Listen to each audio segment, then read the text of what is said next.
All right. Hello, hello, hello. Hello. Welcome back. Well, 643 talk. How's I'm it going Luke. over there, Luke? How's it going? Good. How you doing? Good, good. I'm enjoying the North Carolina weather. How's it out there? You getting any snow? No, not recently. It's kind of temperature was warm. Now it's back to cold today. Oh yeah. We'll get back to warm soon. So, It's back cold here too. But hey, it's yep. spring. Yep. Spring training. Back in the baseball mode, so you can't beat that. Nope. So we're on episode 3 today. Um Flying by a little bit. Feels good to be back. Um, Last week we had some prospect talks and a little bit about Sammy Sosa and pitcher celebration. Just the current things happening in spring right now. I think we're going to start it off today with some injury updates. We'll get the worst topic out of the way first. No one wants to hear the injuries, but it's baseball, so we know it's bound to happen to just about everybody. But there is some good news on these injuries list. Some of them are prior injuries, people that are going to be making the return. So some happiness to it as well. First one we have is Jordan Montgomery. He was able to do a day-to-day live batting practice on Thursday. As far as I know, no issues. He's feeling good. This could be a good sign because last year we all know what happened. He missed all of spring training. He came in and just did not ever get settled, it seems like. But hey, this year might be different for him. We know what Jordan Montgomery has, so hope to see him back out there and healthy. Spencer Strider was able to throw some pitches on Friday. He used his fastball and curveball. Estimated timeline for him, I haven't heard too much. I don't think he'll be starting the season. He may be there sometime in May. I think right now it is estimated some point in May. Um, and Acuna, he should be back at some point. Start the season, maybe sometime in May as well. It's looking like he did make a comment and say he was going to leave uh, base running. He's not going to be doing that as much as heavily as anymore. So he's going to take it easy, were his words. So probably not as many steals this year from Acuna, but I'm sure he'll still be running the bag just as well as he has. Felix Batista was able to throw 25 pitches to live batters. That's a plus for him. He missed all season last year, and that's gonna be a big part for Orioles and their bullpen. They were missing some bullpen pieces last year. Even had some issues with their starters with injuries. Grayson Rodriguez was one of them. So to see Batista back in there, that's going to be huge for them. Next on the list, I have Gavin Stone, and I'm actually going to talk about River Ryan as well. Both of them are going to be on the injured list. River Ryan actually had Tommy John surgery, so he'll miss all of this season. It was successful, but he did have that over the weekend. So hope to see him next year. He's a young arm and has a lot of talent. Gavin Stone actually went on the 60-day IL. I know that's your guy in Yep. fantasy. Um, Gavin Stone's a great pitcher. I mean, he showed a lot of his stuff last season, but it's looking like he will start it on the 60-day IL this year. Probably won't see him till maybe May or June. Luis Hill, last year's rookie of the year, he's actually starting the season off a little hurt. He just had MRIs yesterday. Haven't heard the update on that, but hopefully he is able to make it back into the rotation. He was a big part of the rotation last year. Obviously, one rookie of the year, but he has had injuries in the past, Tommy John surgery, and he's a hard thrower, so it's bound to happen. The last on the list I have is Drew Rom. He was part of the Jack Flaherty trade with the Orioles, and he was able to throw 25 pitches. And after that, he was actually shut down. He was feeling soreness. It was a bullpen. It was a session. Uh, he's Drew Rom had a lot of big talk around his name around pretty much around the time we got him, but he hasn't seemed to stay healthy since No. pretty much the Cardinals signed him. So he threw 97 pitches back in 2023. That was his last time pitching. Pretty good numbers though. He struck out 118 and 97 innings. I mean, that's pretty good. 4.82 ERA. It was the highest of his all of his seasons combined, but hope to see him back out there at some time. I'm sure we will. Yeah, yeah. And then the last on the list, I just want to mention, unfortunately, Stanton. He is back injured again. So that's Stanton for you. But anytime he's out there, he's gonna be hitting home runs. So I'm sure he'll make his way back at some point. He always does. Yep. But that's all I have on my injured list for today. I'm gonna try to keep it updated every week, and so all those fantasy owners out there and people that are just curious of who's staying healthy and who's not, we'll try to throw out the big names out there when we can. What do you have for us, Luke? Well, thank you. First on the list today, I want to talk about Hyeseong Kim. Hit his first home run of spring training against the Giants after signing a 3-year, $12.5 million contract with the Dodgers back in January. And a little bit of a slow start, but despite that, opposite field home run is a good thing to see. Yeah, especially for somebody that's not known for their power. Right. I don't remember exactly how many home runs he had in the other league, but I know it wasn't many. He was more of a contact hitter, and he's really well known for his defense, if I'm correct. Mm-hmm. But seeing him showing some home run potential, that's always a plus. I'm sure the Dodgers are loving that. If you're able to watch the video on that too, there's a funny video going around. I want to say maybe John Boy shared it, but it was somebody mistaked him for Hyeseong Kim Right. of the Rays, and can't remember exactly the comments they made, but they said, "Aren't you glad you're what is it like on a winning team now?" Or It was something like that. We'll post the video in the description so you guys can see it. Yeah, that was it was pretty funny to add on to it. John Boy's always putting those Oh texts yeah. out there, finding the funny stuff. Yeah. But I'm excited for him. The Dodgers are. How do you beat that? I mean, you go over and It's gonna be tough. you get another international player that's already showing his stuff and one of the top in the league. So I don't know. That's it's hard to beat that team right Yeah. there. And no surprises, and moving on to another Dodger, but Shohei Ohtani. First home run of the spring. What do you think he does? Hits a home run. Oh yeah, Opposite field. 3-2, 94-mile-an-hour fastball from Hisei Kikuchi. Yeah, we're not surprised, are we? no, not at all. Did he do that last season? What's that? Did he his first at bat of spring training last year? I'm pretty sure he did. Maybe he does it every season. I don't know. It's Yeah. Shohei Ohtani. Yeah, he's one of a kind. We're lucky to be alive witnessing him. Yeah, just another Dodger. We're gonna see him coming back pitching again this year. That's scary. Right. He's already been throwing bullpen sessions, or at least I don't know if he's thrown to live batters or anything yet, but there are videos out there circulating of him throwing some bullpen. So that's exciting to see, and that's a two-way player like that. You don't really see that often. Yeah, when I think of him, sometimes obviously a whole nother range of a player, but I really wish that Rick Ankiel would have been able to just be that full time, just to see, because he was such a talented player on both sides of the plate. So Yeah. in the future, I mean, how often a lot of people thought Ohtani coming in and doing what he does would probably see more of those players, more two-way players, but you don't. I mean, we don't. Right.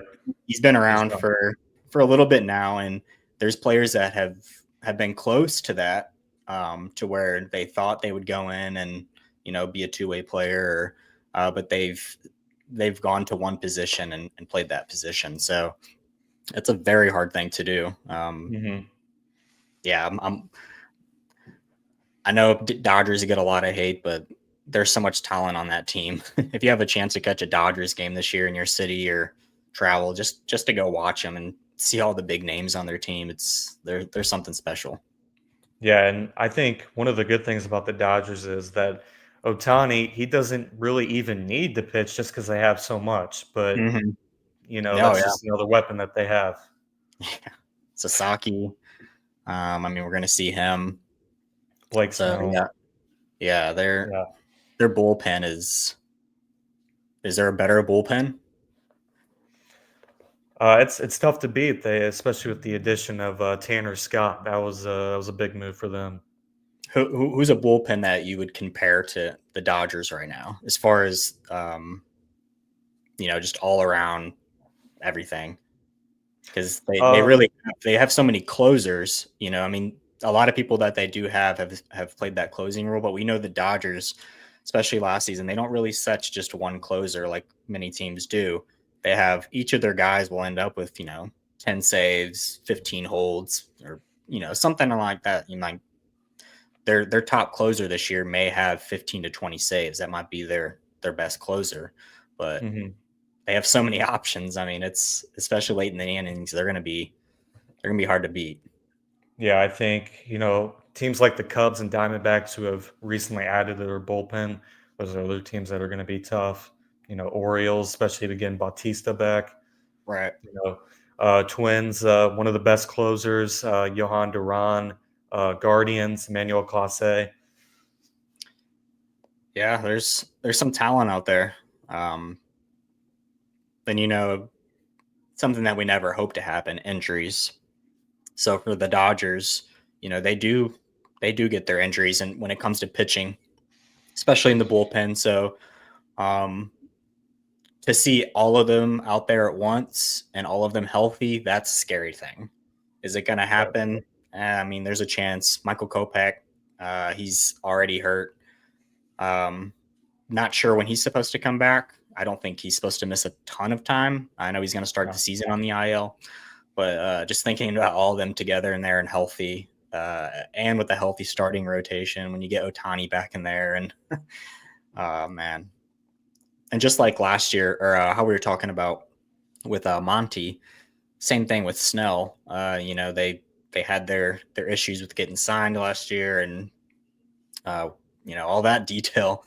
Uh, but Snell's going to be back, and he's on a team to start the season, and he was one of the first people I think to sign this offseason. So it's probably comfortable for him. He went in there and was super rough to start last year when he came back. Um, Different. It's probably going to be a different story this year for Snell. I would assume. Yeah. A lot of people are always talking about a second half Snell, and Yeah. he is unbelievable in the second half. Hmm.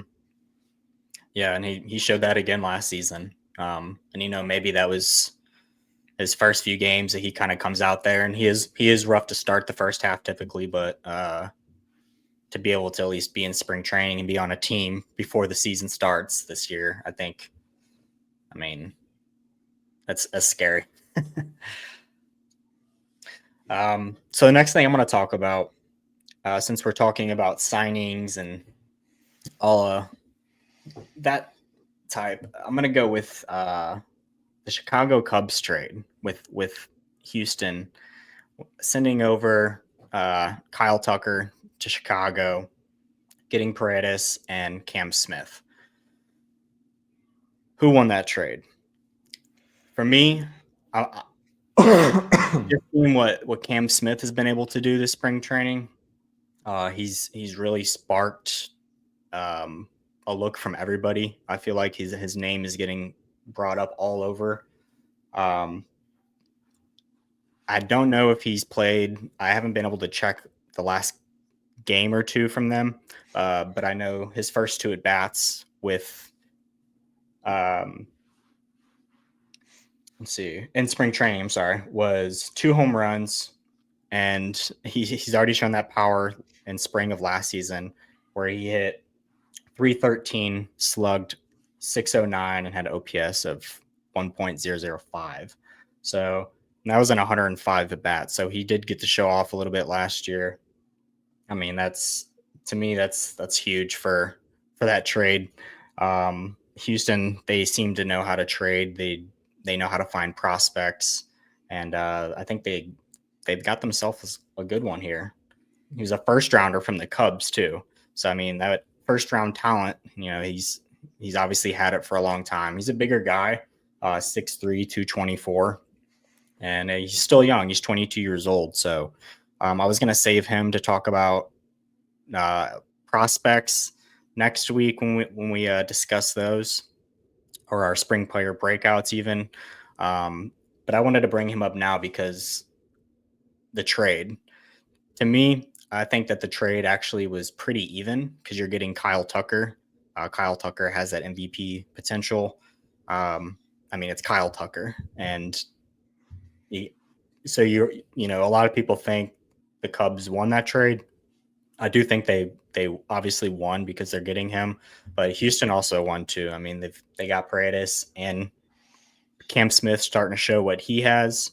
What's your thoughts on that trade? Right. I really like this trade. I'm a fan of it. I think that you're right. I think this is a dead even trade, in my opinion. Now, will the Cubs offer Kyle Tucker and can get an agreement on an extension? Not sure yet. I think if they do, then it's still an even trade. If they don't, and Kyle Tucker walks, I think Houston has this one. Yeah, I mean, I can't disagree. If Kyle Tucker still has a lot of baseball left in him, and Hmm. I'm sure he's very happy to be in Chicago, especially with the moves that they've been making, the young talent that they have down there. Some of the names he touched on last episode. For Kyle Tucker, I would love to be in Chicago right now if I was him. So uh, hopefully, I mean, as a St. Louis Cardinals fan, hopefully not. But hopefully for Kyle Tucker that he does get a good offer from them, and that would that would really set the deal even. I think so. But yeah, if not, depending on what Cam Smith comes up and does, the GM seems to love him. Yeah, he's got maybe a one of a kind talent when it comes to the bat. I don't know a whole lot about his defense. I do know he's a third baseman. Um, so I mean, we'll see. I believe he plays third base. Yeah, third base. So hope to see him maybe up a little bit this season. I know Houston does bring up some of their younger prospects. It gives them a shot throughout the year. Um, they did it with pitching last Right. season, and even some other players. Um, what's the prospect that got traded out to Toronto? The big bat, Joey Loperfido. Yep. I mean, we saw from him last season.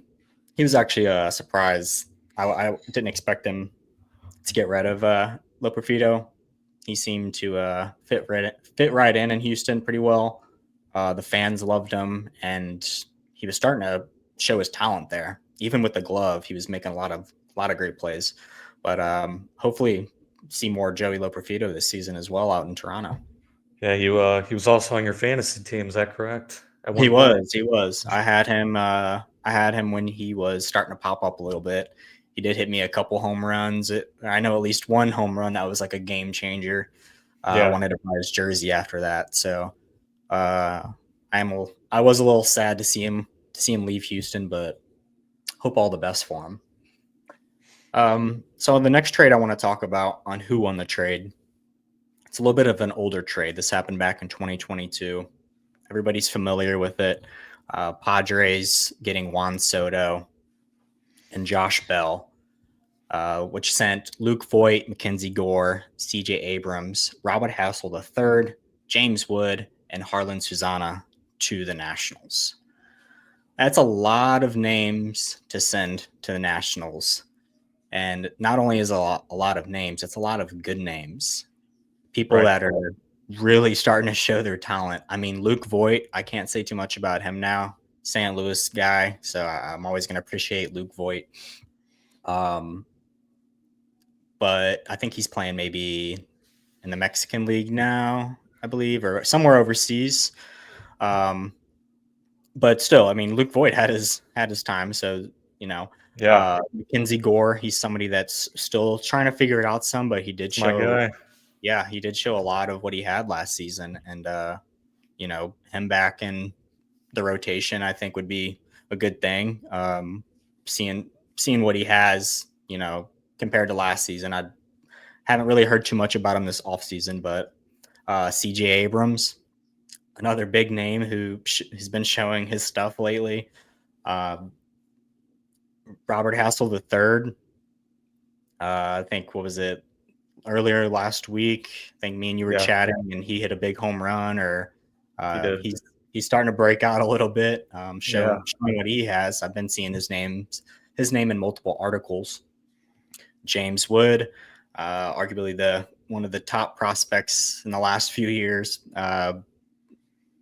Already got to show some of his talent in Washington last season. He's expected to have a really good season. I can't wait to see James Wood play. I hope he's up there all season long and we get a full season out of him. Another one of your guys. yep. Hopefully you hold on to him in fantasy. If not, I'll take him Oh off yeah. your hands. Oh I'll, yeah. He's staying here. I'll go ahead and send you the trade here in a little bit. But and then really what I was getting to is the name that's really starting to pop some attention is Harlan Susana, the 20-year-old Dominican prospect. He was in this trade. He was super young, getting traded over to Washington. 6'6", 235, and his arm is unbelievable. He got to show it off against our Cardinals the other day, where he threw 21 pitches. 17 of those pitches were 98 miles an hour or quicker. 6 of those were over 100 miles per hour, and his fastest being 102 miles per hour. And he hit that twice. So Incredible. 20 years old, throwing that Yeah. hard, and he's throwing strikes. I mean, are we a little nervous on him throwing 102 miles an hour at 20 years old? Of course, that's a ton on an arm that young. But I mean, I watched him play, and I don't know if he'll be up this season. Like I said, he's still pretty young, but I would say in this case, the Nationals have won this trade for years to come. Everybody pretty much mentioned on that list is still very young. Other than Luke Voigt, he's the only one not a part of that team anymore. Everybody else is still a National, still getting better each season and showing what they have. And all of them are looking like all-stars. I mean, what's your thoughts on that? Did the Nationals win this for years and years to come? The Padres lose them some really good prospects, or what? Yeah, I think it goes without saying. The Nationals 100% won this trade. Padres, Josh Bell nor Juan Soto are part of the team anymore. In fact, Josh Bell is actually back on the Nationals. Juan Soto obviously signed the big contract, the Mets. And this has kind of been a sort of an ongoing thing for a long time. Padres trading some of their top prospects for guys, and some of them it hasn't worked out. Right. Yeah, they Padres are. I was a little disappointed in them this season, getting rid of Profar. I thought that he should have stayed in Oh yeah, San Diego. He had an unbelievable season last year, and he was really showing what he's been in the league now for, I think, hit his 10-year mark last season, having his best season. And I think they lost a really good one. And for them to be talking about trading Michael King or Cease, I just don't get it, because they made it so far last season. They were just missing a couple things. This offseason should have been something that they really stacked on. I mean, they should have got some type of deal done to be like, okay, Padres are in it next year. Like I think they stepped away, and there's a lot of teams that are better than them this season, just by the moves they made. Mets are an example. To me, the Padres had a little bit better of a team last season, just from all their pieces they had, and Profar being a big part of that. The Mets were, they made those offseason moves this season. I think the that they'll have that spot this year if it comes down to those two teams. I don't think the Padres are gonna do it this year. I mean, it's unfortunate. They still have great talent out there, and they could. I'm not saying they don't. They still could if they keep Cease and King, and maybe Matt Waldron comes back in there, and he's a little bit better in the second half. They still have Tatis and Jackson Merrill, but they also lost Kim. Kim was a big part of their club to me. I know he had his injuries last year. Um, so I don't know. Padres will. They're going to be one of those teams that will be, I guess, interesting, but I do think they should have built on that. And you're right. They're kind of known for making some weird trades and doing some weird things. So Yeah, and like I said, this is going to be a really competitive division. I mean, they're going to have obviously the Dodgers, the Diamondbacks have even improved a lot, and they were already good. Giants have mhm. made some moves, and we kind of already touched on this in the first episode. Even the Rockies at home. I mean, the Rockies are going to Mhm. give you some trouble too. So, and they did make a couple moves. They got Jason Hayward, Connor Joe, which good veteran moves. You Mhm. can move Connor Yeah. Joe around from outfield, first base. Jason Hayward's still a pretty good outfielder. Yeah. Yeah. Um, but the trade talks with Cease and Michael King, I mean, those are guys you want to keep, Right. especially if you know the trade they made with Dylan Cease. That's another kind of example of prospects being traded away. I Right. think that they need to keep him if they want to compete in the NL West. They need to keep King and Cease as well as their other guys too. Those are Right. two Right. guys that definitely need to hang on to. Of Yeah, I agree. And then think talking about other pieces that they lost, Tanner Scott. I mean, course, yeah. that was one of their biggest pieces in the bullpen last year. Him and Estrada. Um, so, and they didn't go out and replace him. As far as I know, I don't know if they got a replacement as a closer. I don't know who's stepping up for them this year, but Now they do still yeah, have Robert Suarez in the bullpen, who did have a Suarez.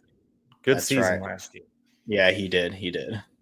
But the Dodgers seems Um, like they added a little bit more. Like I said, Tanner Scott. They added Kirby Yates, who had also had a really good year. So this is going to be a tough division.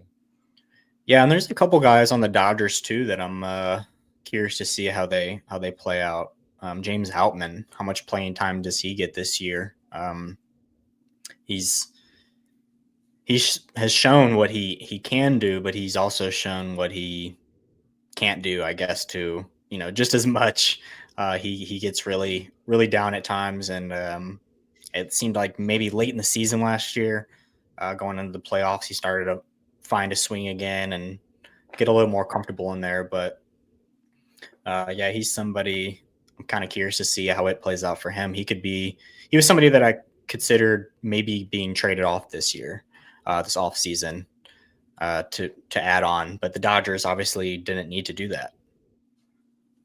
A couple other notable players younger that they have: Bobby Miller, with an already stacked rotation. Where does he end up in the bullpen? Does he stay in the minors for a little bit? Does he get traded? Dalton Rushing, one of their top prospects. They got Will Smith. I mean, how do they maybe want to convert him or trade him? You just kind of have to see how that plays out. Yeah, Dalton Rushing, he's looking like a stud on both ends of the Yeah. plate. He can great catcher. He's a great hitter. He's I don't know exactly what number ranking he is, but he is a top 100 prospect, Mhm. and I believe other than Sasaki, he is would be their number one prospect, if I'm correct. Yeah, I'm not sure what they do with Will Smith. He obviously still has a lot of playing time left, but they could bring him up, Dalton Rushing, and give them the splits and um, have Smith catching some games and have Rushing, and then maybe give him some DH shots, or yeah, like you said, Yeah. hop into first, giving Freddie Freeman a break because he's starting to get up there in age as well. So, and I want to say Freddie Freeman. I didn't mention this in the injured list, but I did see something up to where maybe he was having some type of injury issue. Um, this was just last night. I believe I heard this. Could be wrong. Don't take my words for it, but hopefully that's not the case for Freddie Freeman. Right. Next on the list, though, I just wanted to touch on Pete Rose is starting to get some attention. MLB commissioner did mention a possible reinstatement for him. Obviously, baseball would love that. Pete Rose is a well-deserved Hall of Famer, in my opinion. But cool news for Pete Rose. It's unfortunate that if that does happen, he will not be here to experience that feeling. So, in my opinion, it is a little bit too late in some ways, but it's not too late. He still deserves to be a part of it of MLB. Right. All-time And then hit after king. that, so this, yep, he deserves to be there. After that, though, so this weekend, you may just have Luke going over some things that's been going on throughout the week here in spring training and baseball in general. I am going to try to make this next session, but I'm going to be down in Florida for some spring training games. Perhaps I'm going to go and try to catch either the Rays and Orioles game, the Phillies Pirates game, or the Orioles and Twins game. They're all playing down in Bradenton this weekend. I just can't decide on which game I'm going to go to yet. I know I'm going to go to at least one for sure. It's probably going to be the Phillies Pirates game. And then I'm also probably going to try to make that Orioles Rays game just to see some of their younger prospects and just their lineups playing. If Bubba Chandler's possibly pitching or Jared Jones. I know Skeens just pitched. So I don't know if he'll be pitching this weekend at all. Could see him maybe for an inning. I don't know. But to be able to see any of those guys, Jackson Holiday and the Orioles, Kobe Mayo, I'm gonna go. I'm gonna go watch some baseball this weekend. Yeah, there you go. Have you been able to ever catch a spring training game? Unfortunately, I'm not. And It's sorry for the lag, definitely everybody. gonna be on the list. Yeah, for anybody who Yeah, I hasn't haven't been to one yet. caught a spring game,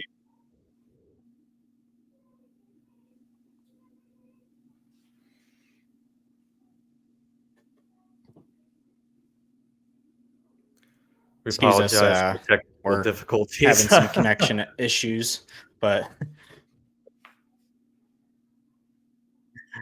we told you before we are baseball sloppiest podcast. Yeah, we take pride in that one. So what else do you have for us, Luke? Well, very interesting. Travis Hunter, kind of in the news a little bit in the baseball world. If you don't know who he is, current cornerback for the Colorado Buffaloes. Believe it was a reporter asked about Shohei Ohtani, and he claimed that Shohei Ohtani was a good player. However, what he does on a football field is better than what Shohei Ohtani does on a baseball field. Um, I can't say I agree with them. I love football, love watching football. However, I do not agree with this. What do you think?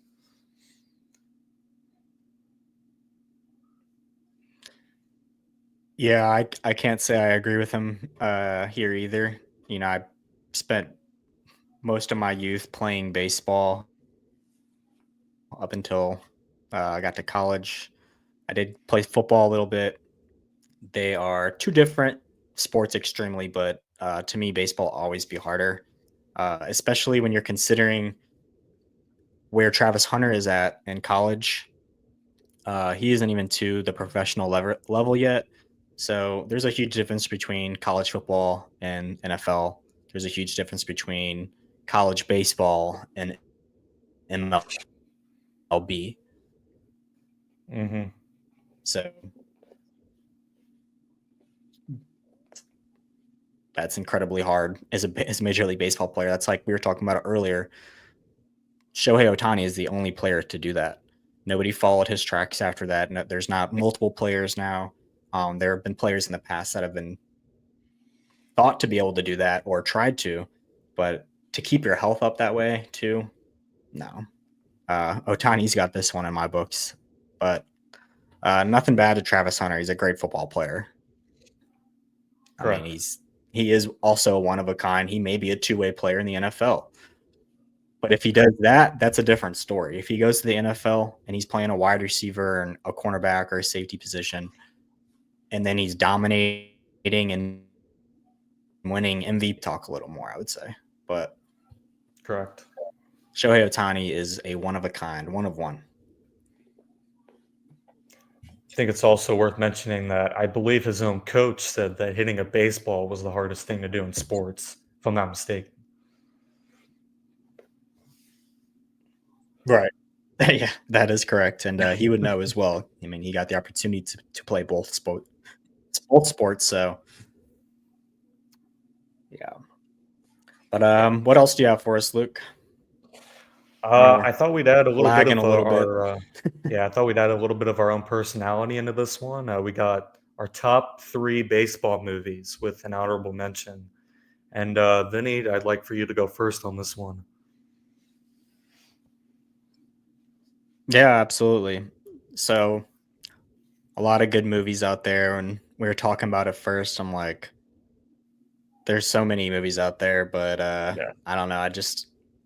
I, I had to go with a few. And my first is Sandlot. It's always been my favorite baseball movie. Um, as a kid, I watched it over and over again, and I don't know. It just kind of brought me back to. It always brings me back to me being a kid playing baseball in the backyard with friends, or with you and Jake or whatever. I remember Yeah. we used to play baseball back in at the old house, and again, for people who don't know, me and Luke are brothers. Uh, but we would hit a ball somewhere we weren't supposed to hit a ball, and whoever was the fastest would have to go get the ball and run back. But yeah, Sandlot would be my first. At number two, I have Moneyball. Moneyball is just a great movie based on a true story, and we mentioned that in our first episode. I brought up Moneyball a little bit, and I'll always feel for the A's a little more just because of that. Yeah. And then last I had is Bull Durham. Bull Durham is also a great movie if you haven't seen it. Another classic. Um, Last month, I was actually able to take a trip to Durham, and I did go check out the field, and they do have a lot of history out there about it, and the Durham Bulls minor league team. So very cool. If you haven't seen the movie or been to Durham in general, and if you're a baseball fan and you're in Durham, you can go check out the Durham Bulls. After that, we're doing an honorable mention. Is that correct? It's correct.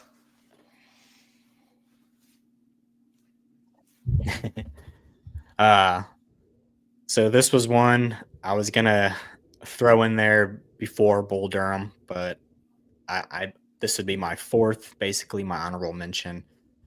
And this was another movie I watched over and over again. Thought maybe I had a chance at the pros because of it, and it's Rookie of the Year, Great movie. Cubs legend. Yep. But, what about your list, Luke? Who do you have for your top three and honorable? I'm going to start with my honorable mention, and this one, also Moneyball. It's a great movie. It's a movie that I've watched Hey. several times, and it's amazing. If you haven't seen it, Mm-hmm. it's really good. You should check it out. And my top 3 aren't in any particular order. They're just my top 3. But I'm going to start with Mr. Baseball featuring Tom Selleck, where he goes to Japan and plays. That's a great movie, funny one if you haven't seen it. Yeah. Number 2 on my list is Little Big League. And I think a cool fact with this movie is that uh, the kid who's the manager, his mother in that movie is the mother of Pete Crow Armstrong. I'm not sure if you knew that or not. Oh wow, I didn't. I Yeah, did not so know that. I think that's really cool. And then Yeah. for my third one is For the Love of the Game with Kevin Costner. It's kind of like baseball, Okay. some romance into it, drama. It's another good movie. Yeah, Kevin Costner. I mean, he always plays an excellent actor too. Yeah, So I'm a yeah, big Costner fan. No, that's a cool fact about Pete Crow. it's in his blood, obviously. Yeah. So that's very cool. Yeah, I'm excited to see what Pete Crow does. Actually, he was able to show off some of his talent last year as well. Another guy fighting for a starting spot. So I Yeah. expect to see more of Pete Armstrong. Yeah, me too. But I think that is all we have for today on March 2nd, 2025. We will be back with you again very soon. Like I mentioned earlier, I should be at some spring training games this weekend down at Florida. So you might see me, instead of sitting in my office, I may be at a ballpark. Um, bring some life to the chat a little bit, see what you guys think, and let us know also what you guys think about any of the injuries that are going on, the trades that we talked about today, and maybe some of your guys' favorite movies, sports movies. Drop them in the comments. Yeah, we love to hear it. Other than that, everyone have a great rest of your day, and we will talk to you again soon. Out, guys. Peace. Peace, peace.